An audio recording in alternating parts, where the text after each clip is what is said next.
Ranieri tries one!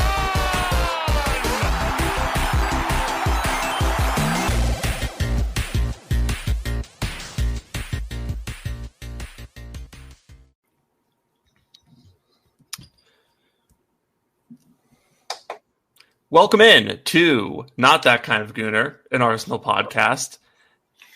And I made a big show about coming up with something clever to say before we jumped in here. We're coming to you on the Saturday before we play Newcastle on our preseason tour. That would be our second preseason match of the 25-26 season. And all I have to say really is blame Mubadala, which is apparently how you pronounce that company that is sponsoring the DC Open. But yeah, we're excited to talk about, finally the match against Milan, kind of the standouts in that game in terms of debutants and, returning players, and see, kind of who we're excited about, who maybe needs a little bit of work. We'll get into all that. We'll also talk about some things that Mikel has said in the media recently regarding rotation and, tiers of players. And we'll also talk about maybe some pending departures, some pending arrivals potentially, and all that good stuff. But as usual, I'm Sham. You can follow me on Twitter at Shamsdale, and I'm joined by John, who you can follow on Twitter at 305cast. John, how are you doing? Doing good. We're into the preseason. We got some striker news. We got some stuff going on, some new content, some new games. So let's do it. I'm excited. Yeah. Victor Gyökeres, which is apparently how Fabrizio Romano pronounces that. So here we go. Arsenal, here we go.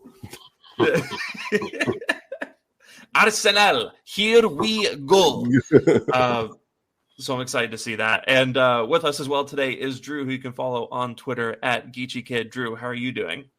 Tired like the rest of us, but I'm good. Yeah, I'm good. Apart from that, I'm good. I, for one, am personally happy that fans will stop complaining for approximately 12 hours. So that's really important. Well, once we sign Gyökeres, then they're gonna be like, okay, fine. Where's Eze? Yeah. So that was a really funny turnaround, really, to see people be like, last week everyone's really excited that we're signing Gyökeres. And this week it's, why didn't we go after Isak? We're going to let Liverpool get him. Can't do that. It's like children with toys, but, it is what it is. All I'll say is I was watching some of the highlights from Liverpool's match against Milan, and I was watching Leao run past Van Dijk to score the first goal of the match. And I think blowing 150 million on Isak is going to fix that problem in transition. So I kind of hope they do it. But yeah, we'll set that to one side today because apparently Liverpool fans want us to leave them alone.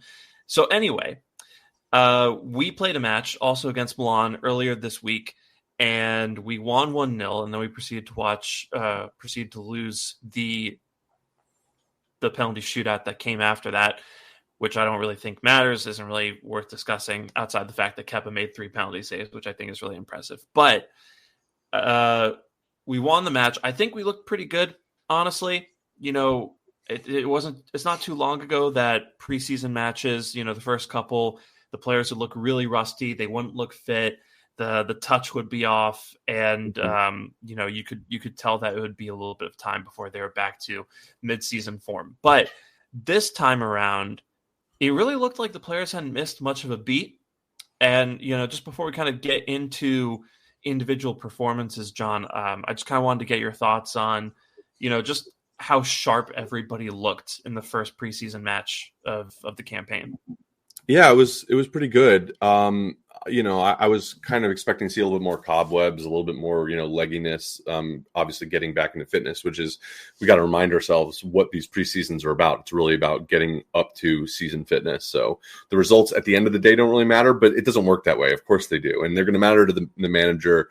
He's going to want to see promising things on the pitch, things that they've worked on, but it is important to remember that it's all about fitness and getting these players fit. I thought, irrespective of that, we did play some interesting football, especially in the second half when Zubamendi came on. We kind of started seeing this more direct, penetrative passing that we, and it wasn't just from him. It looked like a lot of quick decisions, quick movement, and then quick passing, which is, I don't know if it's going to be a tactical shift versus what we kind of saw from Arteta last season, a little bit more controlled, maybe build up from the back. I think we saw a little bit more decisiveness. It's hard to kind of take, like you said, from one match, extrapolate that much, but it was pretty interesting. I thought it was good to see the new signings on the pitch, at least some of them. Norgard, I thought looked like a guy who, just played with his team for the first time. So you can't really, there were some good things, but I think clearly, it's going to take some time for him to adapt and kind of figure out what we're doing and get used to playing with these players. But I thought Zubamendi did really well, given that he's never played with these players before. And I thought Nelson was interesting to see him playing again. And he does that thing that Reece Nelson always does, where in preseason he looks awesome, and then everyone's like, why don't we just keep Reece Nelson? It's like, well, you forget that that's what he does in the preseason, and then does not as great going on. He'll be injured by December, right? But it was good, good to see him. I have nothing against Reece Nelson. He is an Arsenal kid, so it was good, and there was some promising stuff there. So I'm excited to see the game on tomorrow, and then hopefully Gyökeres joins the team soon, and we can see that, because that's exciting as well. By the way, sorry, I know I've gone on a little bit, but what are they feeding these players in the offseason? Like, these guys look like, have you seen Trossard? Dude, Trossard and Havertz, man, are yoked. Like, I don't know what they're feeding these guys, but they're looking beefy. Havertz, you could put it off, right, to kind of like a one-off thing where it's like, maybe the team wanted him to bulk up a little bit since he was playing center forward. They're bringing Gyökeres in, but Trossard has bigger arms than I do now. Trossard, right? Odegaard looks bigger, I thought. Saka even, and Saka was already, pretty. But, clearly they've been doing some, like, physical work in the offseason, which is always good, I guess. I think they just gave Leon Goretzka a call, and then that was kind of how they sorted it out. Mesut Ozil's been training them. Yeah, exactly. The fastest 2-week program ever. Yeah, Mesut Ozil and his, not using steroids. The Fernando Torres regimen. Yeah. Yeah, no, it's pretty crazy how jacked all the players got. But kind of with that in mind, Drew, like what impressions did you get just in terms of the fitness of the players? Because we were kind of talking about how everyone looked a lot sharper than you would expect them to in the first match of a preseason. I mean, yeah, I feel like when you see players that look that way, like in conjunction with each other, it means that that's likely what kind of the focus is going to be the whole time. And managers and fitness staffs will give players like targets to be at by the time they come back into preseason. And I do think it's important because we've all been talking about, like, sparsely about how rough the start of the season is. The opening 5-6 weeks are really tough with the schedule. We're going to be, and then the Champions League as well with the new format. So I do think that the club know and understand, and the players don't understand that we have to be ready from match day one to be at like 100%. Like, and sometimes you do have some cobwebs to shake off in the opening weeks, but the Premier League race is going to be as tight as it's ever been, if not worse than that. And then given also the rough start to that, and then again with Champions League the way it is, and then there's a World Cup a year. So I think part of that is also resiliency when you bulk up like that as well, a little bit like we discussed. It also will help you be resilient to injury in some ways too. And I do think that because the majority of our big name players will be at the World Cup, next summer as well. I think it's all kind of encompassed together. So yeah, it doesn't surprise me that they've come in as fit as they have, as sharp as they have. I think it's really important. In terms of like the performance, I know it was the question for me, but I don't care about preseason matches because it's 90% of it is fitness, at least in the opening couple of friendly matches. It's about getting you to the level, and eventually at some point you more or less integrate more of the technical things you want to tweak into it. I'm glad we ended up getting a win, obviously, but How dare Odegaard miss his penalty? By the way, we can talk about that if you want. No, I'm just kidding. What a bum! What a terrible captain! Yeah. How dare he miss a friendly penalty? Like the only one he's ever missed, like in competitive play, for the record. But overall, I think it's good to see.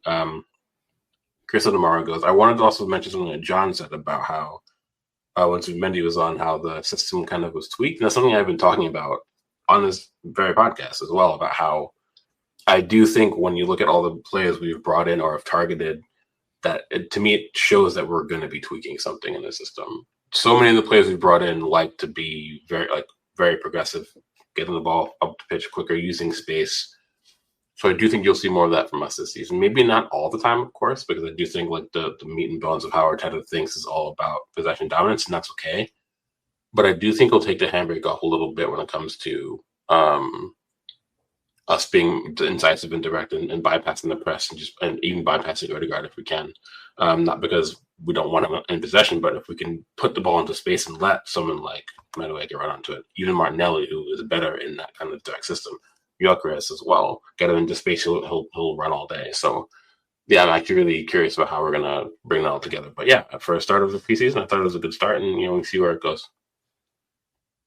Yeah, it was really intriguing start. I do think preseason games are interesting to watch, not because like they mean anything in terms of how good a team is, but I do think outside of fitness, it does give you kind of an early look into what the manager and what the team are thinking about tactically, which I think is outside of fitness. Obviously, I think those are the two main values of preseason. But yeah, I mean, like Liverpool lost 4-2 to Milan today, but I'm not saying that Liverpool suck suddenly. You know what I mean? But I am sitting there saying maybe you can get at them in transition. So I'm saying they suck, and I'm going to put that into the universe.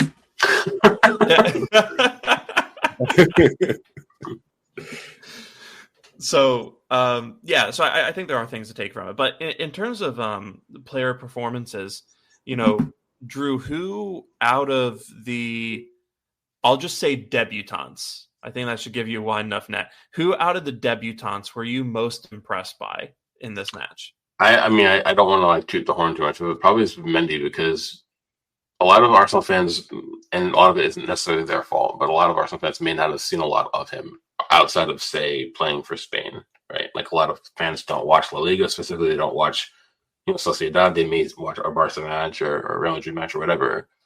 But so I think a lot of people really didn't understand fully how intelligent of a player he is. He tends to always be in the right spot a lot of the time, always makes the right pass, 9 times out of 10.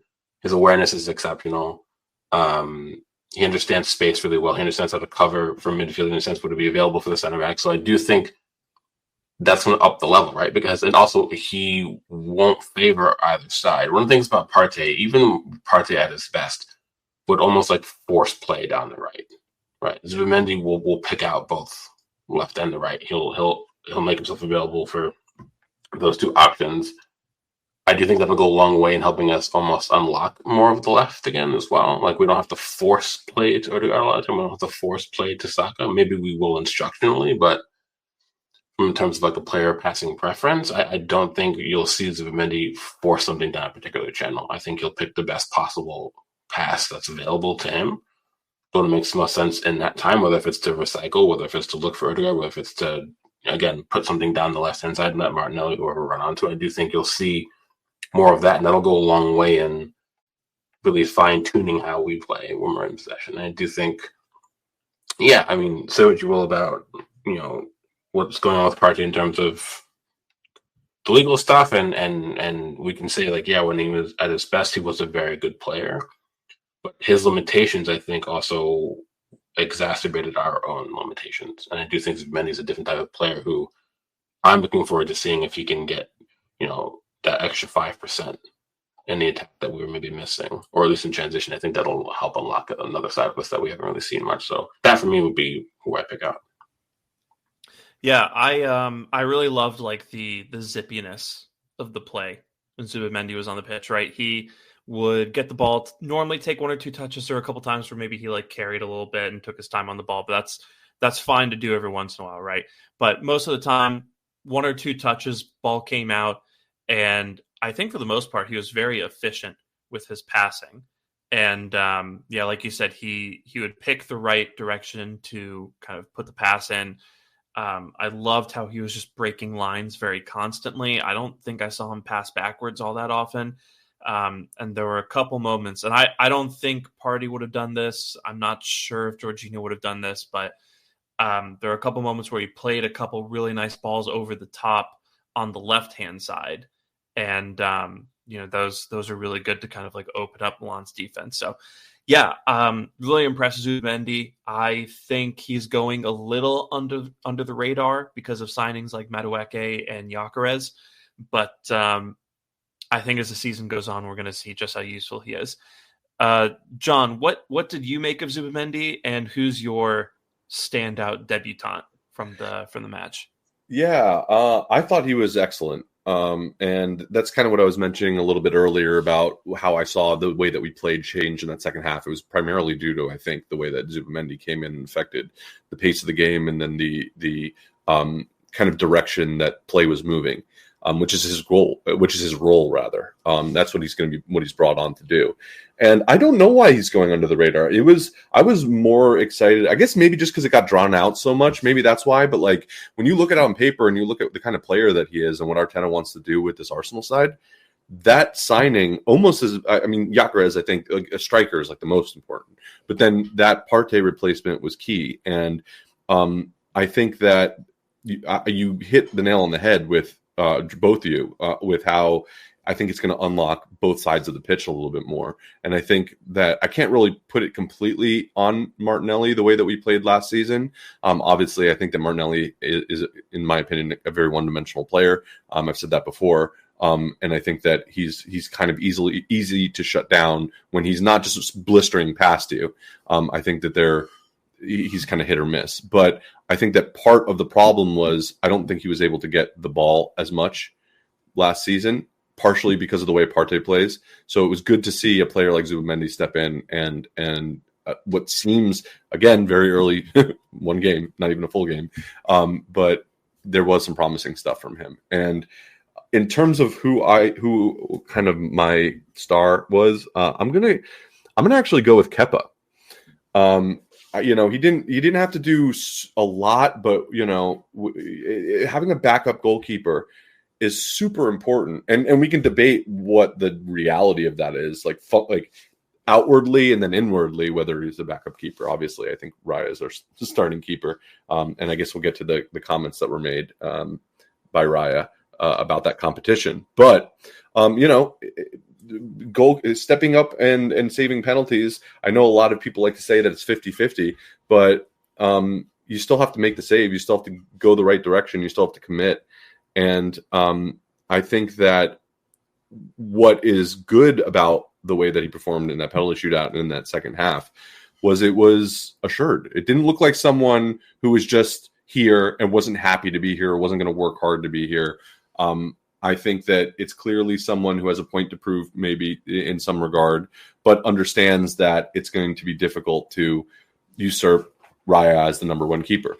But it doesn't matter, in my opinion, because that competition is important. You need someone breathing down Raya's neck. And having a strong showing like he did in that penalty shootout, his first game, wearing the Arsenal crest, like that is a statement, and it's important, in my opinion. So I'm going with Kepa. Yeah.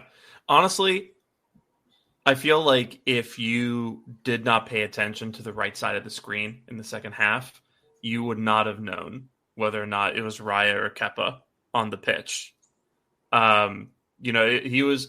I think he fit in very seamlessly in terms of like how he played and in terms of how he contributed to our buildup.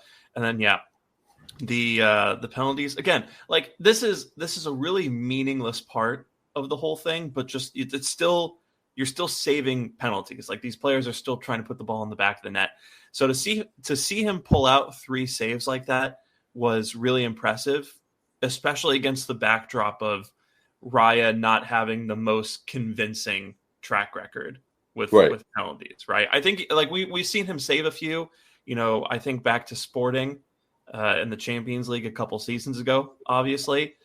So he's had his moments, but it's just it's something. It's nice to have in your back pocket. So yeah, I think that's a good one. Drew, any thoughts on Kepa? You're muted, Drew. Oh yeah, I know. I was just trying to collect myself before I unmute. I feel like basically like I don't think Kepa is gonna be good enough to usurp Raya, but I don't think he has to. I do think maybe we'll actually see that like cup keeper rotation, which would be nice. I think we could probably be confident in starting Kepa in both domestic cups, and that's fine. And I think there's something to be said about giving Raya, a little bit of time to win it. Obviously, like, keepers aren't needed the same kind of rest as an outfield player is, but at the same time, you still want your backup keeper to also be sharp as well, and using him for the cups will give him that opportunity. But at the same time, I do also feel like I agree with John, where you still also kind of want someone who is there, because I don't think it will ever happen, but this say it does. If Kepa went on like a 5 or 6 game run where it was just nothing but error after error after error after error, and you could see that maybe he did need 1 or 2 matches out of the team, you could then rely on Kepa to do that. You could do that with Neto before, obviously. I personally wouldn't have done it. And like we said before, Kepa was quite decent last season. Like we said, I think he could probably start for half the teams in the Premier League as we speak, given how good he looked for Bournemouth. So, and they were on the cusp of pushing for Europe for a decent part of the season. So, I do think it's a nice acquisition. Again, like we talked about before, it also gives a lot of experience too. And you can't say enough about experience at the highest level when a large part of your team is younger players. Right, that does also mean something, and especially experience at the back as well. And obviously Raya's got a bunch of it, but Kepa's played in Champions League before, and I do think bringing in that little extra couple percentage points of somebody who's been in higher situations for longer matters as well. So in terms of performance, I agree with John. I think you could see that he gave you those little tidbits of, you can trust him if it comes down to it, if we need to play him. And I think that's kind of all that matters. Again, with Neto, we never saw that. So basically, for me, I think it's more of like another comparison to kind of like Ramsdale when we had Raya and Ramsdale. Like if something happened to Raya, Ramsdale's not as good, but you probably could trust him. I think we get the same thing with Kepa. And for me, it's another kind of plus point into how we're building the team out for the season. So, yeah. All in all, I think he's going to prove to be a really savvy signing. And, I just realized Raya played almost 5,000 minutes last season, which, I know he's playing in goal and it's not as physically demanding as maybe other roles are, but that's still a lot of minutes. That's still a lot. It's still a lot. And it's interesting. So James Ollie we reported today on this. He said, David Raya says Mikel Arteta has not given him any assurances over his status as Arsenal's number 1 goalkeeper, but insisted he relishes the, quote, healthy competition brought on by new signing Kepa. And that's kind of the key here. It's in order to push another player, you need like the ethos, I guess, or you need the actual threat. It can't be like a fake threat, right? Like if we bought on some keeper that doesn't have the credentials or the abilities that Kepa did, then is it really pushing Raya to maintain that number 1 spot? And then that's not unique to the goalkeeper position. That's any position on the pitch. If you don't have and that was part of the problem, I think, with certain players over the last couple seasons, that is there any legitimate backup for them? Not only in case that player gets injured and they need to step up, but is there anyone breathing down your neck, like legitimately breathing down your neck, that could possibly take your spot and your career at this club to an extent? And that's a healthy tension to have, and I think we have that in the keeper position right now. Not to the sense that Kepa's going to take over Raya's position. I think, like Drew said, Raya's just the better keeper. But I think that there's enough where if Raya does not step up over a course of time and there's a trend, he needs to be worried that Kepa could come in and do something. So that's an interesting dynamic as well. Yeah. And, it kind of connects overall to, I think, a shift in Arteta's thinking in terms of the hierarchy of players in the club, because I think, a couple times previously, he's talked about tiers of players in the squad, right? And he got asked about that during the tour. And he said the following: the tier 1, 2, 3 system, I don't believe in that much now. The way the game's evolving, the demands we put in was 70, 75 games per season. At the end, we want to build a team like other clubs already have, where you look at the squad and you cannot really identify who is going to play tomorrow. If we get to that point and the competitiveness has as well the right level of cooperation between the players, that's what we want. Now I'll change it, because that's going to mold, and now we're going to have the capacity as well to decide who is in the best condition to play this game, hopefully. Because last year, no. Last year, the lineup was done. Give me 5 players who can finish 90 minutes. Those 5, okay, those I have to play. Now give me another 5 who can do this, and we played like this for 7 months. That's really interesting. Yeah. So I think, kind of a combination of, or I think basically Arteta used to, have his starters, and that's not necessarily a starting 11. Maybe that's like 13, 14 players who he trusts to be in the starting lineup. And then he had tier 2, which are those guys who are just meant to take minutes off them. And I think last season really demonstrated to him the flaws of that system and the downsides, where if you lose a bunch of your tier 1 guys, you're relying on tier 2 guys. So I think I think this summer transfer window kind of backs it up in terms of the players that we've signed, right? Gyökeres, that's not exactly a bench player. Madueke, not exactly a bench player. Norgard, definitely more so a rotation option, but that's not a guy who you're afraid to start in Premier League games, right? And Kepa, same situation, right? I think all 3 of us would still take Raya over him, but Kepa's not a player who we're absolutely petrified of seeing in the lineup. So I think what we're going to see, and what Arteta's suggesting here, is that we're going to move away from the tier 1, tier 2, tier 3 system, and we're just going to have 18, 19, 20 players who are all really, really good. And it's just a matter of who's in the best condition, who matches up better against the opponent, and, maybe who's in the better form on the day. And so, I think you're going to see more of like Gyökeres and Havertz kind of sharing minutes center forward. I think you're going to see Madueke starting in place of Saka a lot, just so that we're not making Saka play a ridiculous amount of minutes. Excuse me. I think, Calafiori and Lewis Skelly at left back. Maybe, Mosquera takes a few minutes off Saliba at right center back. Obviously, Ben White and Timber, that's going to be a big timeshare at right back. So I think what you're seeing here is just a lot of competition between players, and very few, if any, clear backups in a position, maybe outside of guys like Mosquera and Kivior. I kind of half agree with that, because I do feel like, yes, like you want. So the way I likened it is that basically before you would say we would have maybe like 13 or 14 players we could like reliably trust. The goal should be to get that number to like 17 or 18, right?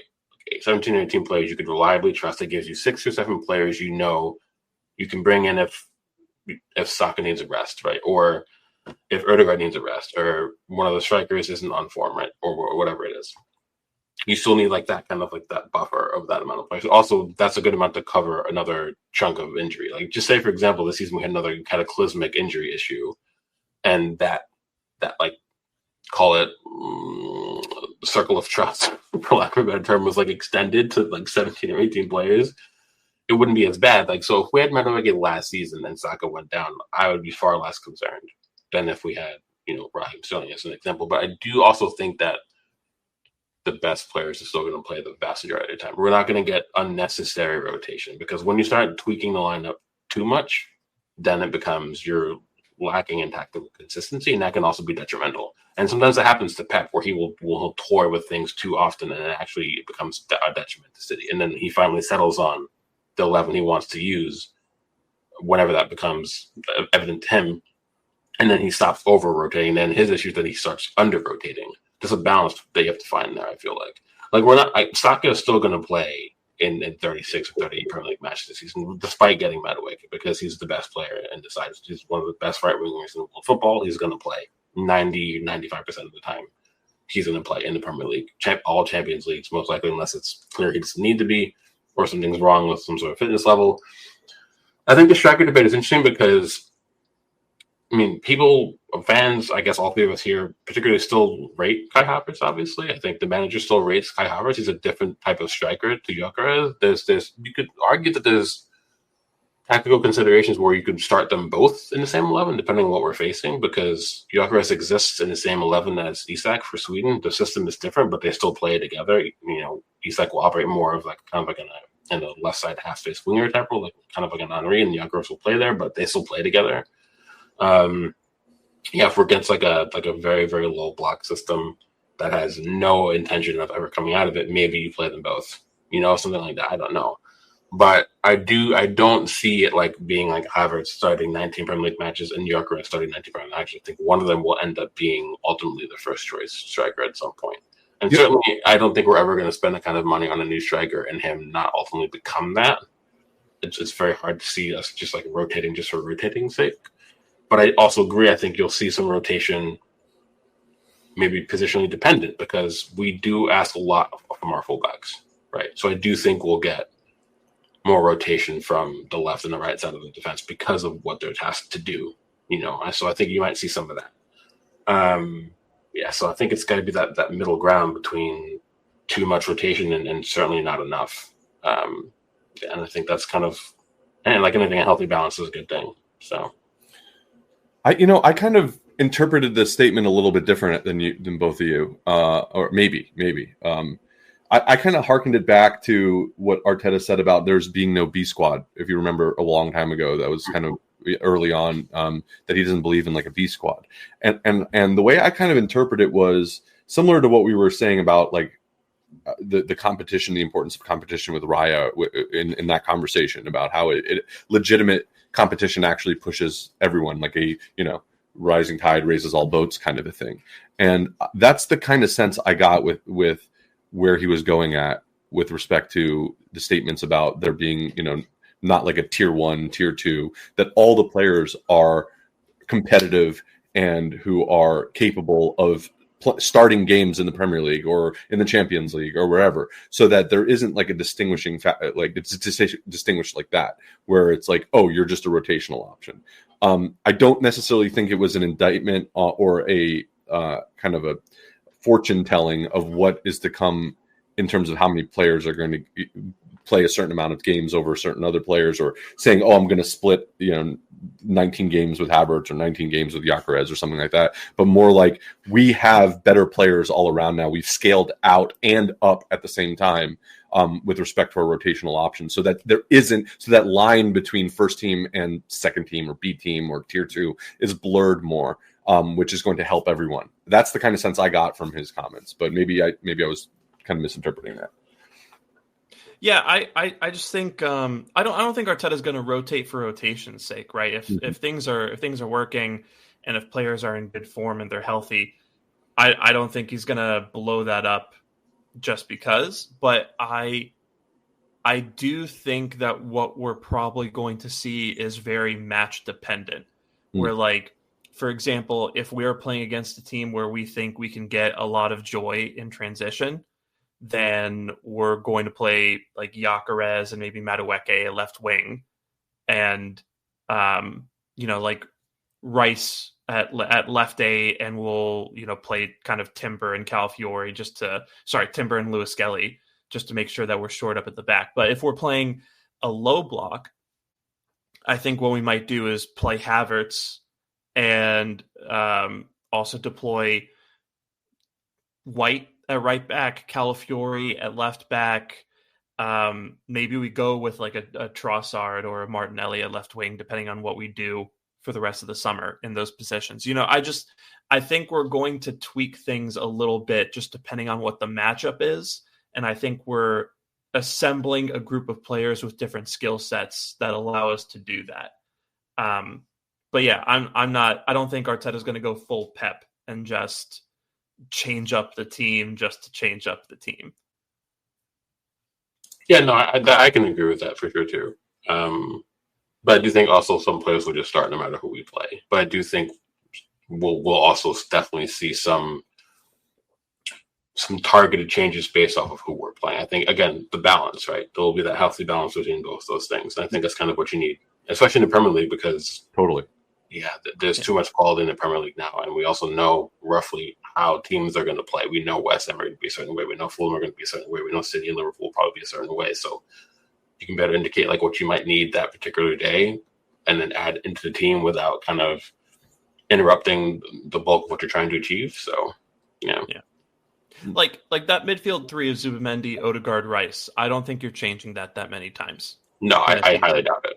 Yeah. No, or you know, if Saka's fit, he's probably going to play. If Right. Saliba's fit, he's probably going to play. Like, But you'll see variance between like Martinelli and Madueke might have some variance depending. Maybe throw in Trossard if he's still there. The strikers maybe, the fullbacks maybe. But I do think.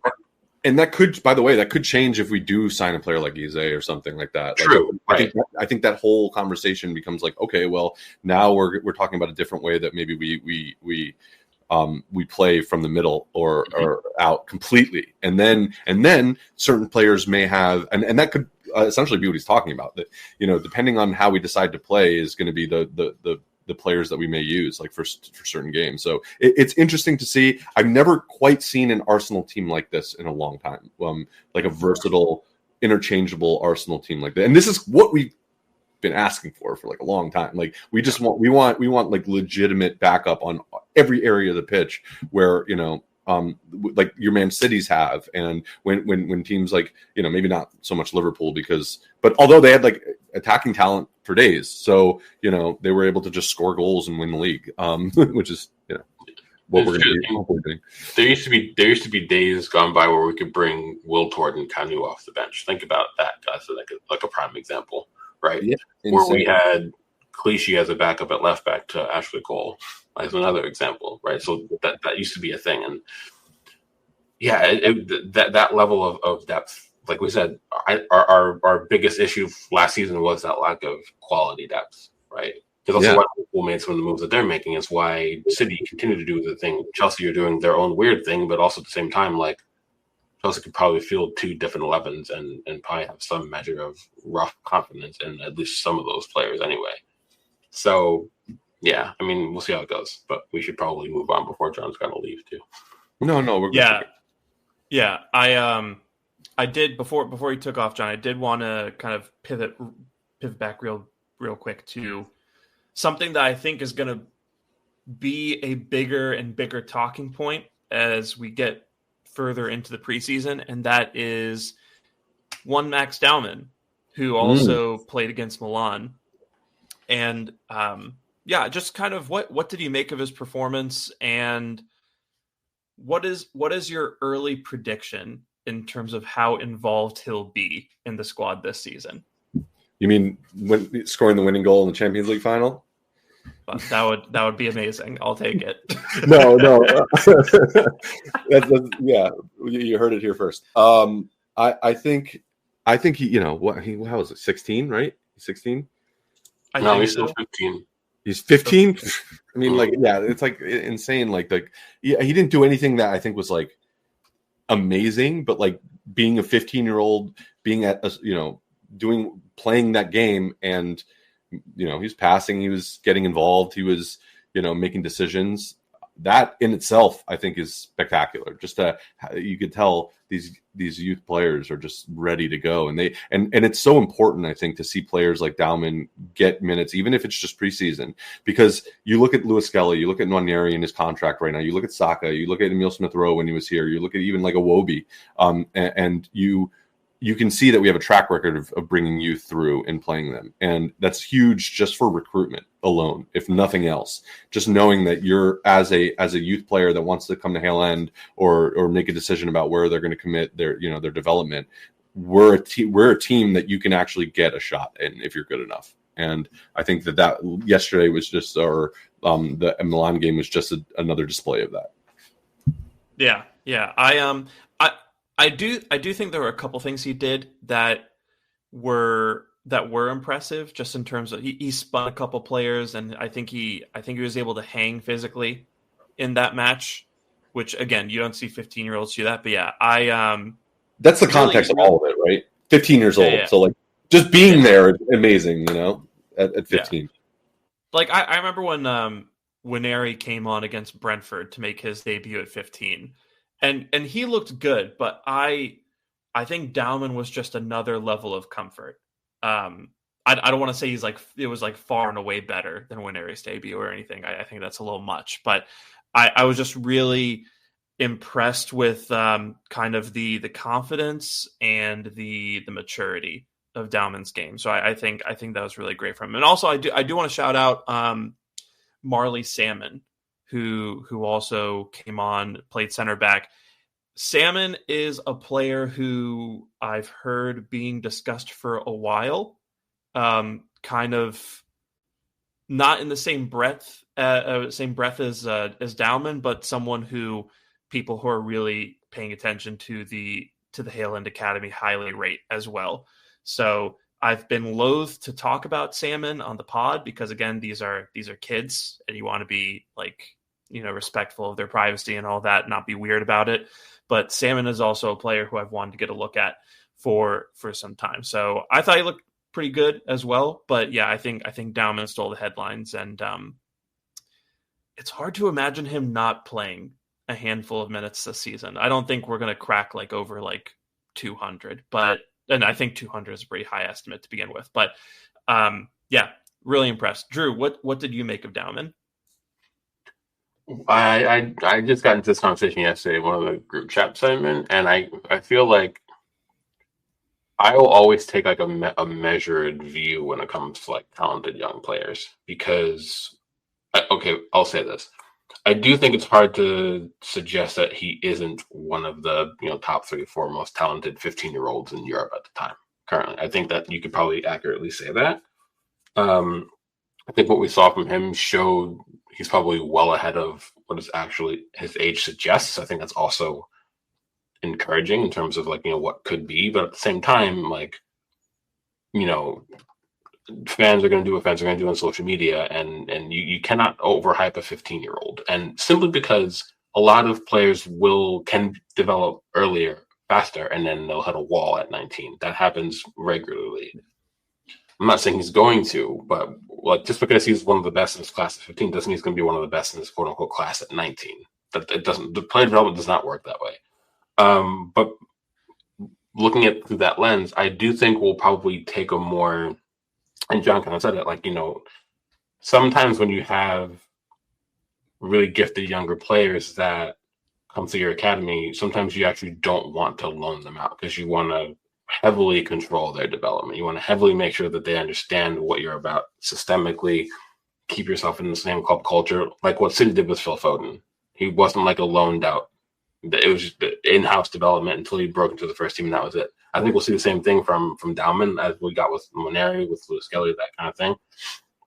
I do think he showed that maybe I wouldn't be surprised if he started like a cup match this season, early doors, against playing against a League 2 side or whatever. If we got, I don't know, Accrington Stanley in the League Cup, would we play him? I think we probably would.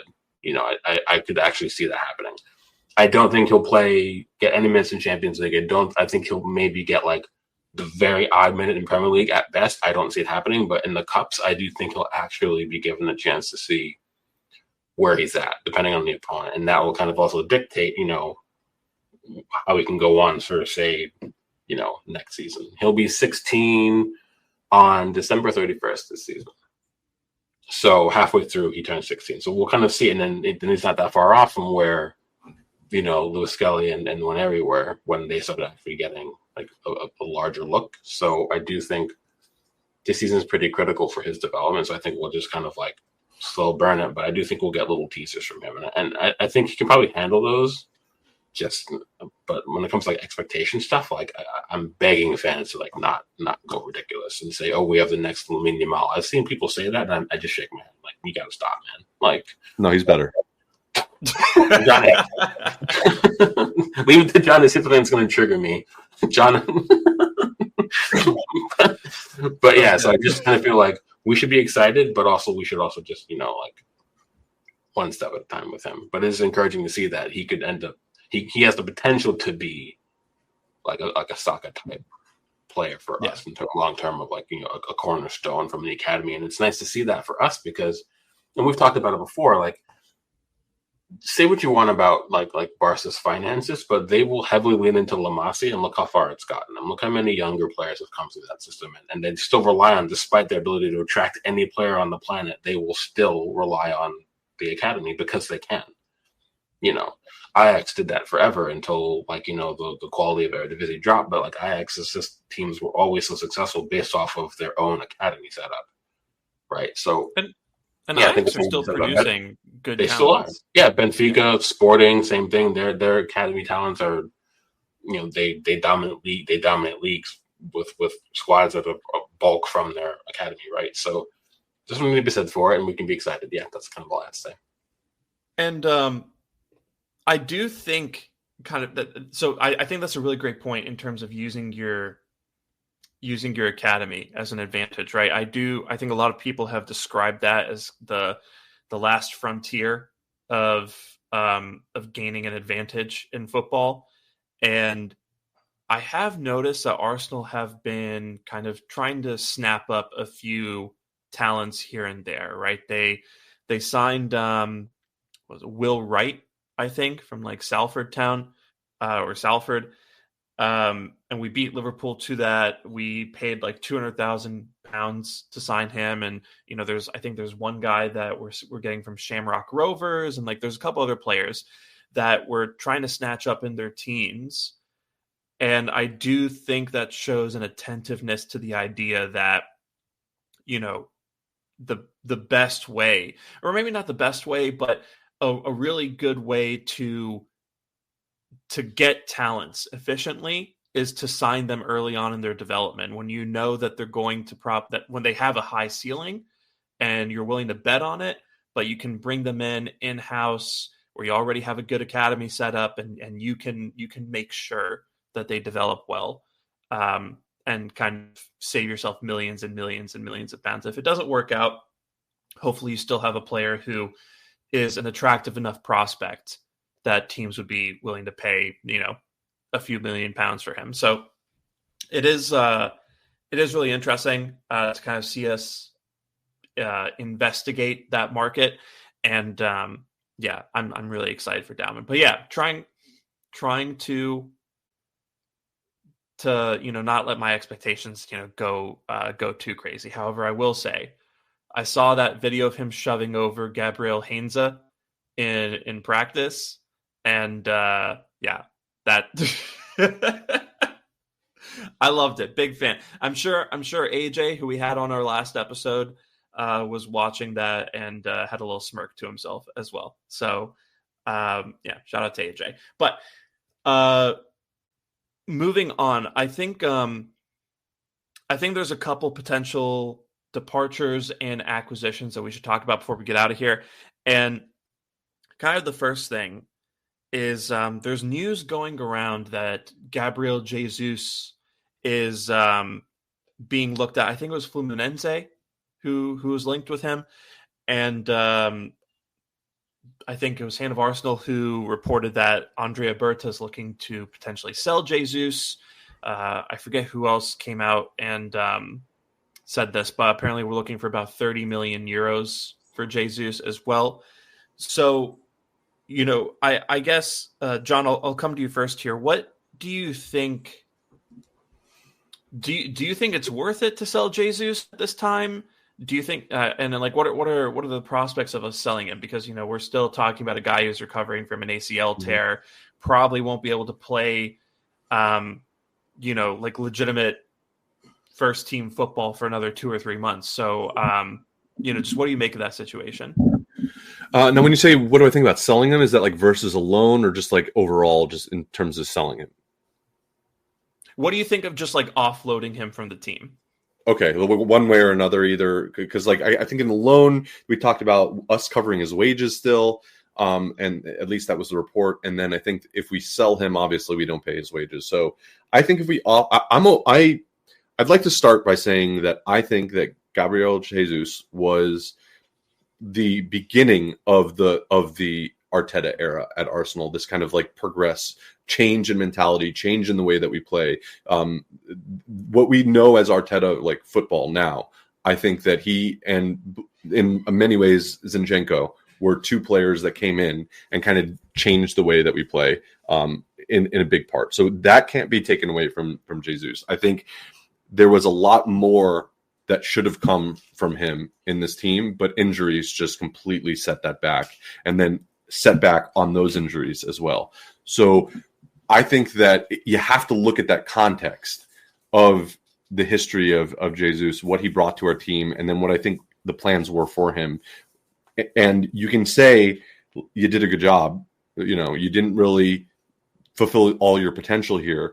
But I think now when you see Kai Havertz and now Gyökeres coming in, maybe you could see him as a rotational option on the wings. Still, he's still a versatile player. It's just, is it someone that you want to rely on even as a backup player at this point, given his injury history? And it pains me to say that maybe not. Maybe not. I think that when I want someone like a Trossard who, has been injured before, but I know it's probably more likely than not going to be able to play during a season, or in this case now Martinelli. So, and when we signed a player like Nani now, it's just harder and harder for a player like Jesus to get into this team. And I think that that's something that is going into the club's consideration as to what his future here is going to be. And personally, if it were up to me, I think it's probably last season was the time. But obviously he was injured. We couldn't just offload him. I think if we can get a good fee for him, that would be kind of my ideal situation. And it sucks because I really think he's an amazing player when he's fit. And I think that he really changed the way that we play. So with a heavy heart, yeah, I would move him on if we can. Yeah, that's fair.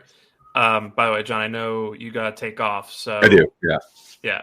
So you guys can follow John at 305cast, and John, we'll see you later, my friend. All right. Take care, guys.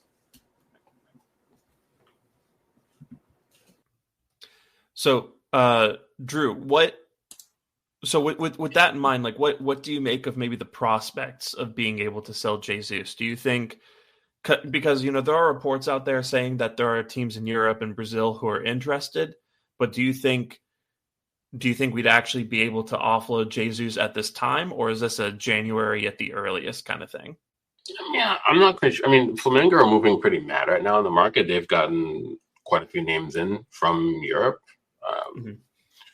So it wouldn't surprise me if Felipe Luis is the manager now. It wouldn't surprise me if maybe, I think there's a leading candidate if he goes back to Brazil. I think Flamengo will be the one he goes to. I don't see it as like impossible for it to occur. It's totally down to us and how we negotiate. But I mean, he could be one of those names that we get off the books wages wise that will help secure something like making sure we get like an Eze move. You know what I mean? Irrespective of what happens with Martinelli or Trossard, who seem more likely to be staying at this point. So if we had to get rid of somebody, getting rid of Jesus off the books would make the most sense.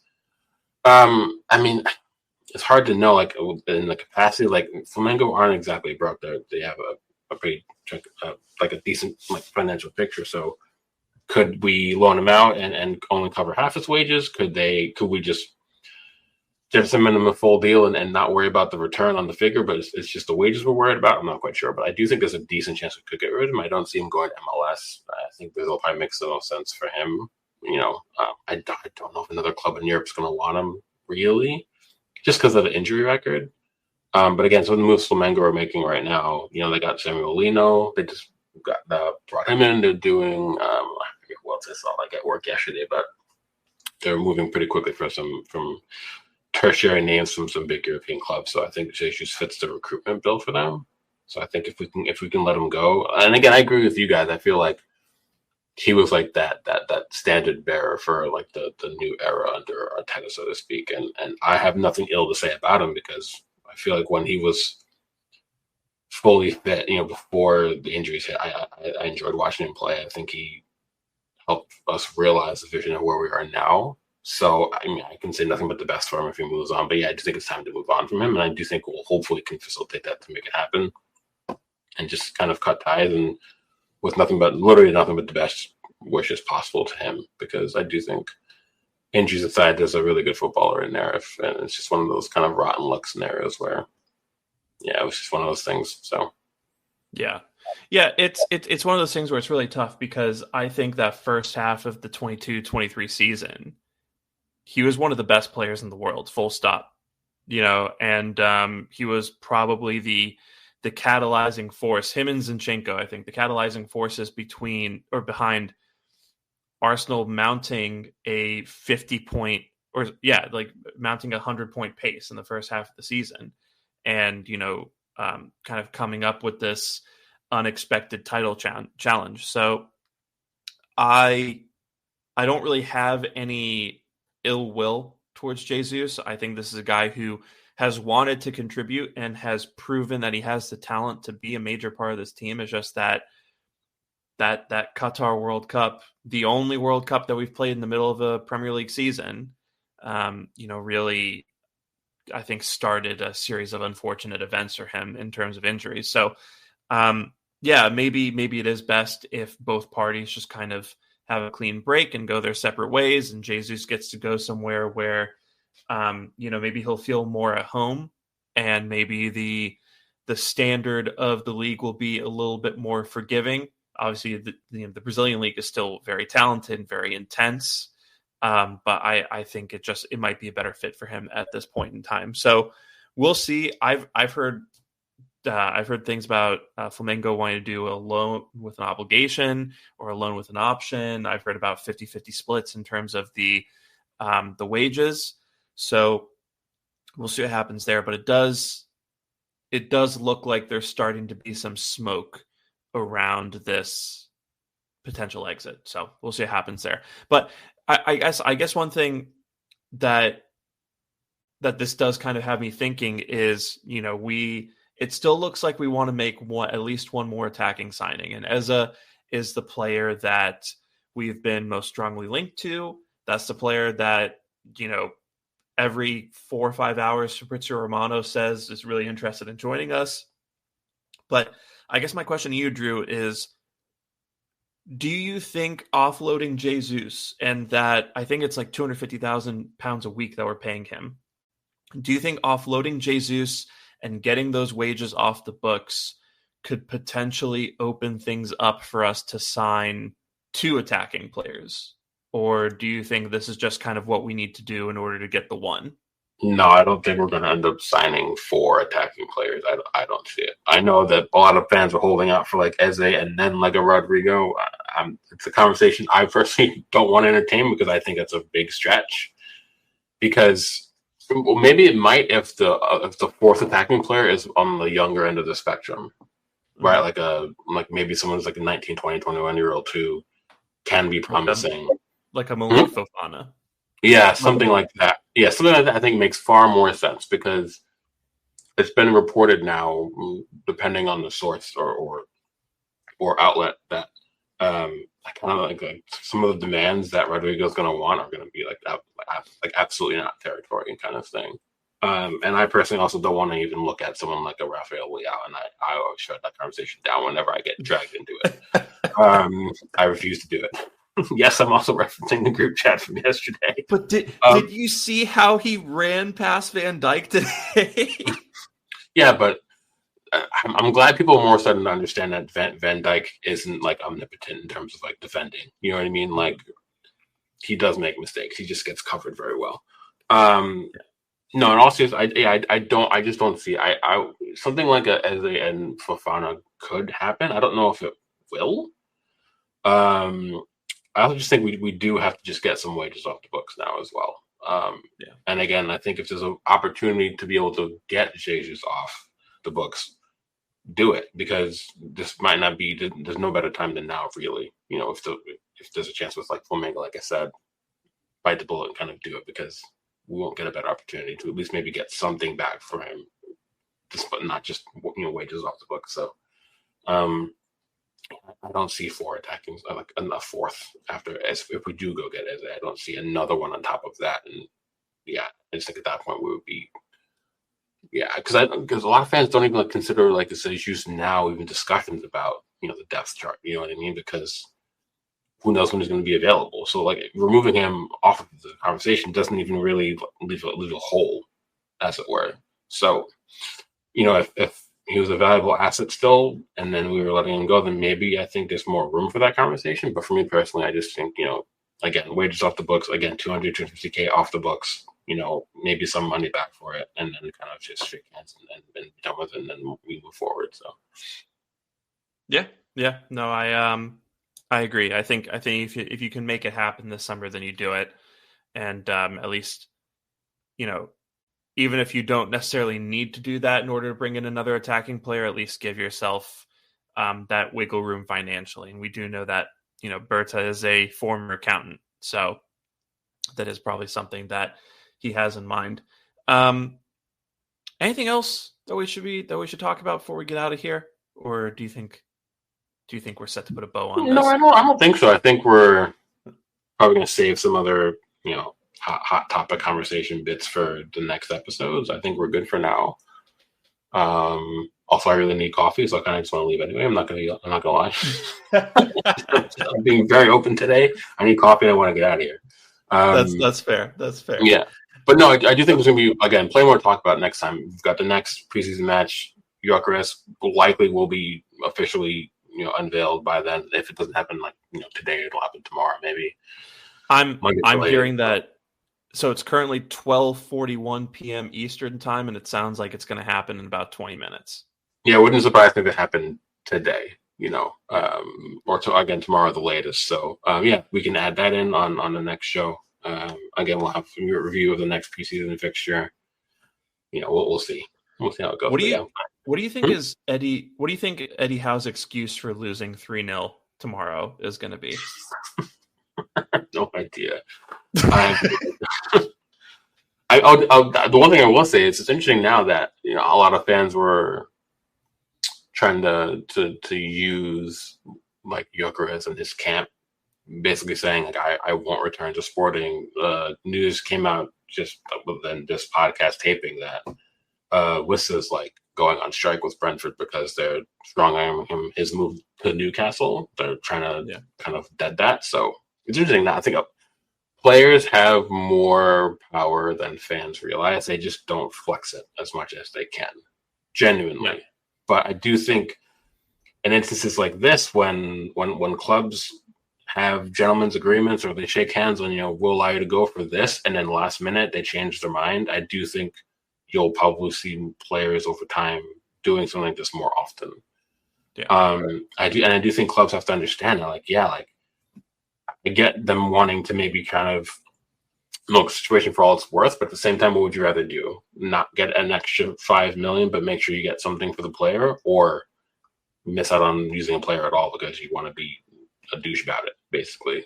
So, it's kind of interesting that just crossed my mind, but yeah, And if you're Wissa, you've seen Frank go, you've seen Norgard go, you've seen Mbumo go, and suddenly you're being told you can't leave. I can't see how that would feel unfair. You know what I mean? Yeah. But yeah, we'll see what happens with that. Let's go ahead and get out of here. I think we're over the hour mark. So thank you guys for listening, and we'll be back midway through next week probably to talk about the Newcastle game and any developments that arise in the meantime. So I'm Sham. You can follow me on Twitter at Shamsdale. That's Drew. You can follow him on Twitter at Geechee Kid. You can follow the pod at Not That Gooner on Twitter, notthatgooner.bsky.social on Blue Sky. You can check us out at Not That Kind of Gooner on Instagram. You can subscribe to our YouTube channel, and we'd really appreciate that, at Not That Kind of Gooner. And we're also on TikTok now at Not That Kind of Gooner. So you can find us at all those places. And also, before I forget, we are going to do a worst signings of all time bracket. I've got that ready to go. I think Monday. I think we'll put that up on Monday. Okay. And what we're thinking of doing for this is, we're going to put up this bracket and we're going to do a bunch of Twitter polls. Just, between the 16 matchups, and then you guys will vote for who you think is the worst out of those two, and we'll move on to the next round.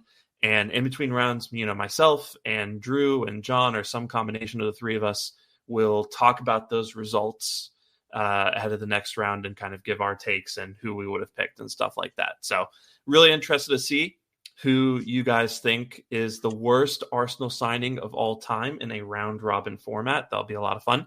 So yeah, looking forward to that. Keep your eyes peeled for that on Monday. But I think that's everything I got. So again, thanks for being here, and we'll be back with you soon. So until then, take care. Keep your mind out of the gunner, and bye. Oh, the police are coming for me. Bye.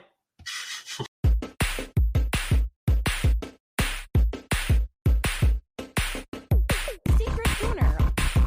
All right, I'm a Gooner. Oh, I love you.